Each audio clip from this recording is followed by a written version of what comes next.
আসসালামু আলাইকুম। অনার্সে তোমরা কিভাবে ওএমআর শিট পূরণ করবে? এটা ডিগ্রি ক্ষেত্রেও কিন্তু একই থাকে। এক্ষেত্রে তোমাদের উপরে এরকম একটা ফেস থাকবে যেখানে তোমাদের এখানে সম্পূর্ণ বড় হাতের এখানে তোমাদের সম্পূর্ণ বড় হাতের তোমাদের নাম লিখতে হবে, সম্পূর্ণ ক্যাপিটাল লেটার, যেটা ইংরেজিতে, বাংলায় কিন্তু লেখা যাবে না। ইংরেজি বড় হাতের অক্ষর দিয়ে কিন্তু এটা লিখতে হবে। এরপরে তোমাদের হচ্ছে পরীক্ষা কোড লিখতে হবে এখানে, যেটা এক্সামিনেশন কোড তোমাদের অ্যাডমিট কার্ডে এরকম দেওয়া থাকবে। এই কোড তোমরা এখানে বসাবে। এক্সামিনেশন যে কোড থাকবে সেই কোড এখানে লিখে এই ঘর পূরণ করে দেবে। তারপর রেজিস্ট্রেশন নাম্বার, তারপরে সাবজেক্টের যে বিষয় কোড থাকবে সেটা। এটা কিন্তু তোমরা এসএসসি লেভেলেও কিন্তু করে এসেছো, যেটা তোমরা কিন্তু অবশ্যই এটা পারো। এরপরে এখানে দেখো তোমরা তোমরা হচ্ছে পরবর্তী পেজে যদি যাও তাহলে এরকম একটা ইন্টারফেস দেখবে, যেখানে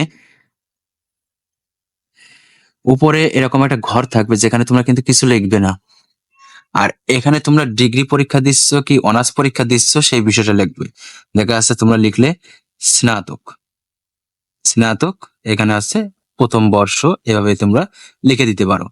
তারপর এখানে পরীক্ষা, তোমরা পরীক্ষা কত সালের পরীক্ষা দিচ্ছ এটা কিন্তু দেখা যাচ্ছে, যদি মনে করো তোমাদের 2023 সালে পরীক্ষা হয় তাহলে 2000 এখানে 23 দিবে। এখানে বিষয় কি দিবে? বিষয় হচ্ছে তুমি যে ডিপার্টমেন্টে পড়ো সেই ডিপার্টমেন্টের বিষয়টা এখানে লিখতে হবে। মন করো তুমি হচ্ছে রাষ্ট্রবিজ্ঞানে হলে তাহলে হচ্ছে এখানে তুমি দিলে হচ্ছে রাষ্ট্রবিজ্ঞান। তারপরে এখানে দেখো কোর্সের এখানে শিরোনাম, অর্থাৎ তুমি কোন বিষয়টা পরীক্ষা দিচ্ছ। এখানে মনে করো তুমি দিচ্ছ স্বাধীন বাংলাদেশের অভ্যুদয়ের ইতিহাস, এখানে তুমি লিখলে, এবং স্বাধীন বাংলাদেশের অভ্যুদয়ের যে বিষয় কোড এখানে তুমি সেটা লিখে দিবে। এবং পরীক্ষার তারিখ, তুমি যেদিন পরীক্ষা দিচ্ছ সেই দিনকার তারিখ এখানে দিতে হবে।